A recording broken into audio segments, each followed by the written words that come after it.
The analytical methods for the testing of the APIs, for testing of the raw materials, and for testing of the finished products or formulations are developed in the R&D lab, and then these are transferred to the QC lab.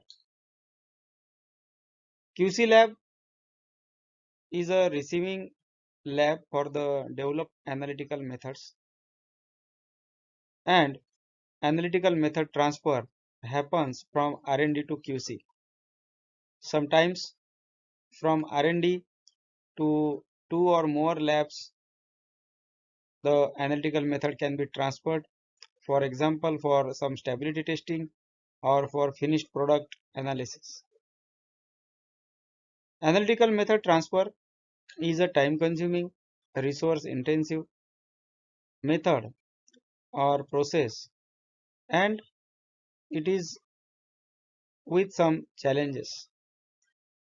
As per my experience working closely with the analytical scientists and the people, professionals in the analysis and QC, I found the analytical method transfer process has many challenges. So I thought to make a video on this, and in this video you will get understanding about the key challenges. So depending upon the method, depending upon to the process, challenges may vary, but I have tried to cover the key challenges. I welcome all the viewers to this informative video on challenges in the AMT. I have made separate video on AMT also, so I suggest you to go through that video to understand what is AMT. So the receiving lab is quality control unit, and the transferring lab is the R&D lab or ADL. There are different challenges like instrument and equipment differences, environmental conditions, material variability, instrument variability, technical expertise of the people. Then one of the most important challenge is the timeline. So we will go through the challenges one by one. So first is the instrument and equipment differences. Always R&D and QC will not have the same instruments, equipments, their models, and the other accessories. So there are some differences, and these differences make the AMT process challenging.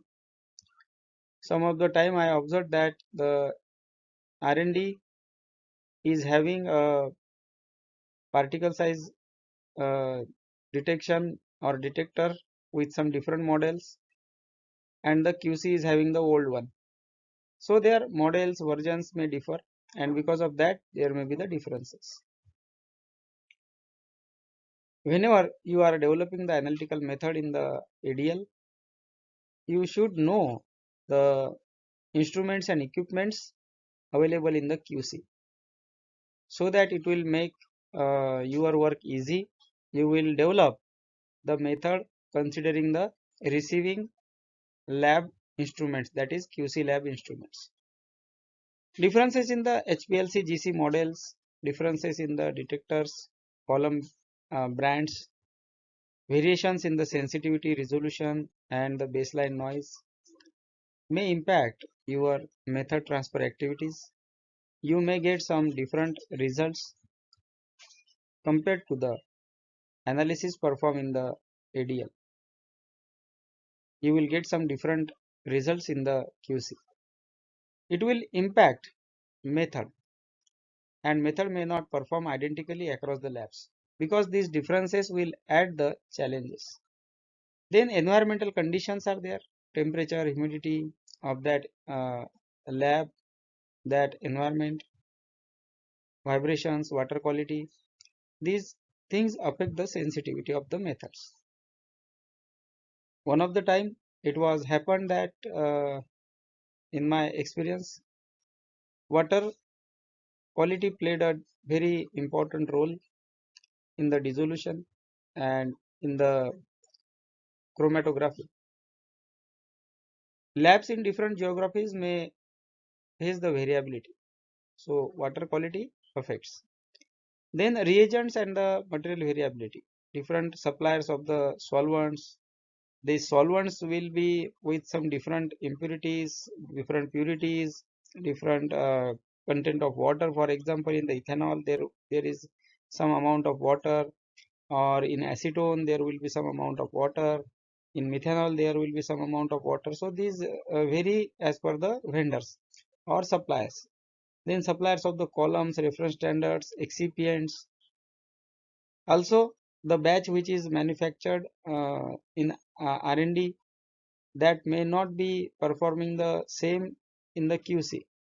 So there will be variation in the results.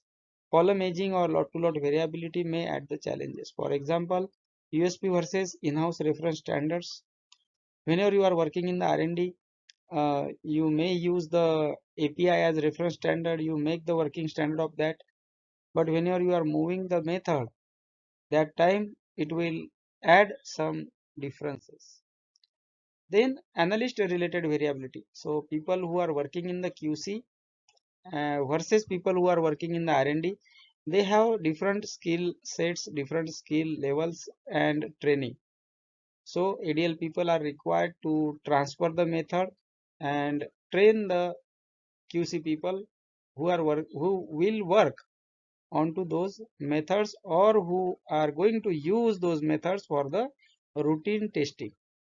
So it is not only the transfer of the documents, transfer of the SOPs or methods, but it is a knowledge transfer process. So different skill set of the people in R&D and in QC will be a challenge. Human error in sample preparation, instrument handling or data interpretation may be the challenge. Then another challenge is sample handling and the stability. So transportation conditions for the API formulations may affect.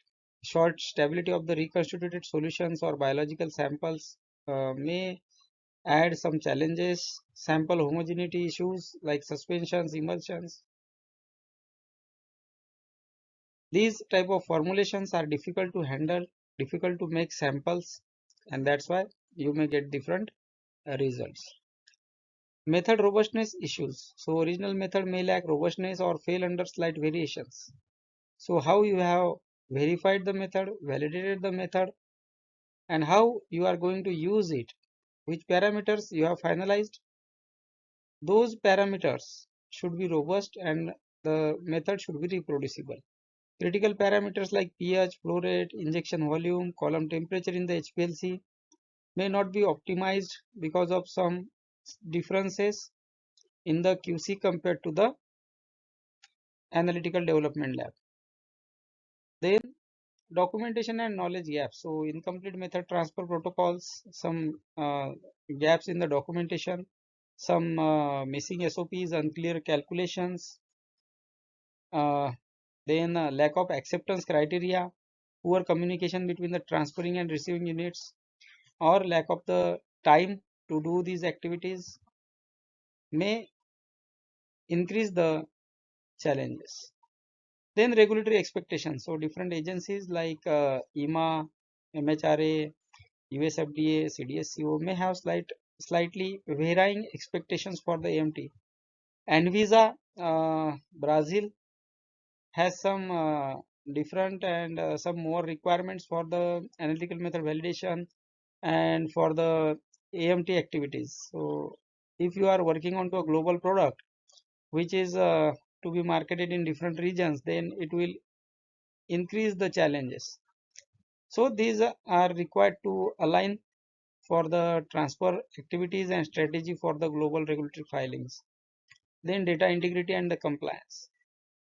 Differences in the software systems, audit trials and data security.